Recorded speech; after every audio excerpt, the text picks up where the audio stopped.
मोदी सरकार ने चुकी क्यों आती?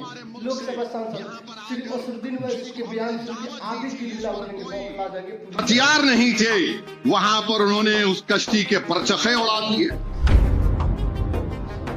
भारत के वजीर आजम की जिम्मेदारी है, दस्तूरी जिम्मेदारी है, कॉन्स्टिट्यूशनल रेस्पॉन्सिबिलिटी है कि बताए देश को कि क्या हुआ। ये हुकूमत अगर शुतुरमुर्ग की तरह अपने चेहरे को जमीन के अंदर छुपा लेगी तो फिर याद रखिए नुकसान आपको होगा।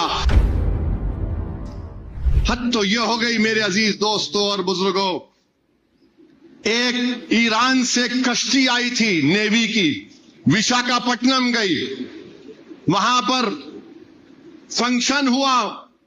उस कश्ती में 100 से ज्यादा कोई ईरान के नेवी के जिम्मेदार थे। विशाखापट्टनम में उनका बड़ा इस्तकबाल किया गया। उस कश्ती में कोई हथियार भी नहीं थे, उस कश्ती में कोई हथियार नहीं थे।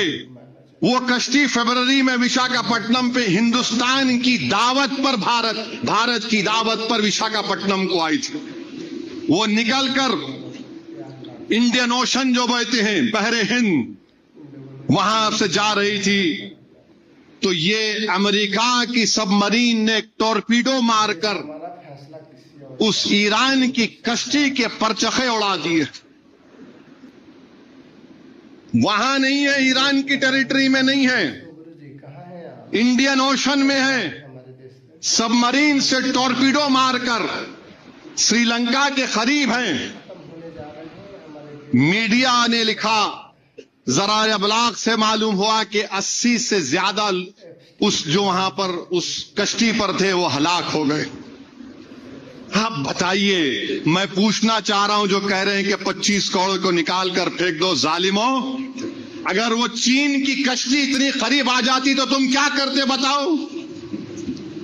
वो चीन की कश्ती अगर हमारे मुल्क के करीब आ जाती, ये पागल बोलते नहीं हमारे इंडियन वाटर में नहीं थी। अरे पागल, पानी का बॉर्डर नहीं, कितना करीब आ गया दुश्मन वो देखो। भारत के वजीर आजम की जिम्मेदारी है, दस्तूरी जिम्मेदारी है, कॉन्स्टिट्यूशनल रेस्पॉन्सिबिलिटी है कि बताए देश को कि क्या हुआ। ये हम अमेरिका से क्वाड में हैं, क्या अमेरिका को आपने बताया था? कौमसा जेसीओ सब एग्रीमेंट साइन किया आपने? कैसे अमेरिका आकर इतने करीब हमारे मुल्क से, यहां पर आकर जिसको हमने दावत दी थी, जिस पर कोई हथियार नहीं थे, वहां पर उन्होंने उस